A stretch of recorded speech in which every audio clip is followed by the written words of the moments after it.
2 oktябрда үйленмек. Ошол күнгө тойдун да белгилеп койгон. Тревога болду, бизди чакырып атат. Мен жетишим керек деп эле кеткен болчу. Сөздү айтат экенбиз, ооба эр жигит эл четинде, жол бетинде деп. Бирок башыга саса өтө оор экен болчу.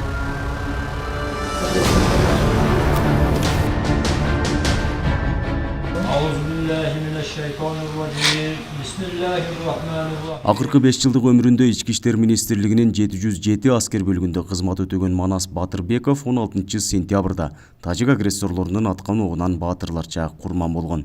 Мекен үчүн жанын аябай душманга тике караган, эр жүрөк баланы тарбиялаган ата-энеси уулун топуракка жашырышты. Мына күндөргө чейин ушу 2 жолу ушул немесинде 2-3 жолу качышты да мындай эмелерине. Тажиктердин кол салгандан мындай согушуна 2-3 жолу качышты. Коломойдун башында бул ошол жерди коргочу эле алар.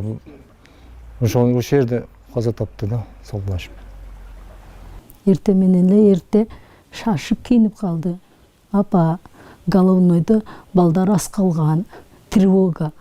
Мен барбасам болбойт деп барыш керек деп кеткен.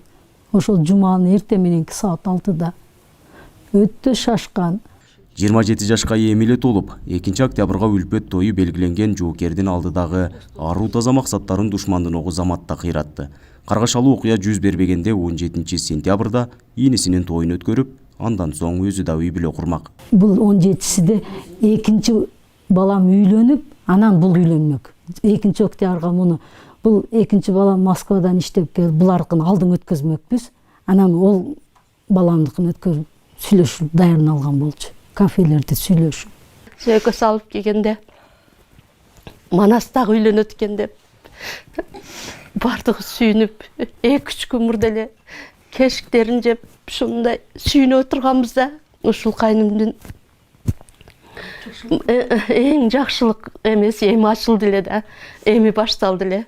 Бул каргашалуу окуя кайталанбасын, өтө жүрөгүбүзгө оор тийип атат. Мекенчегинде тажик аскерлеринен өлкөнү коргогону 3-1 туугандын балдары кетишкен. Алардын кичүүсү Батырбек Абдыкадыровдун баласы Манас Батырбеков кайтпай калды. Уулдарын аскерге жиберген энелердин жүрөгү сыздап турат. Менин балам да чек-арада, эжемдин баласы да чек-арада турат. Бирок жүрөгүбүз чек-ара бекемделсин дейбиз да биз.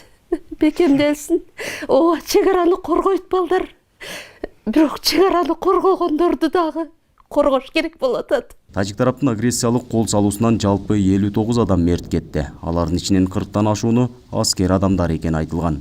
14-17 сентябрда Кыргыз-Тажик чек арасында кан төгүлгөн окуяны Кыргызстандын Тышкы иштер министрлиги Тажикстандын алдын ала пландаган куралдуу агрессиясы деп атады. Нургазы Жайнаков, Регион телеканалы, Баткен облусу.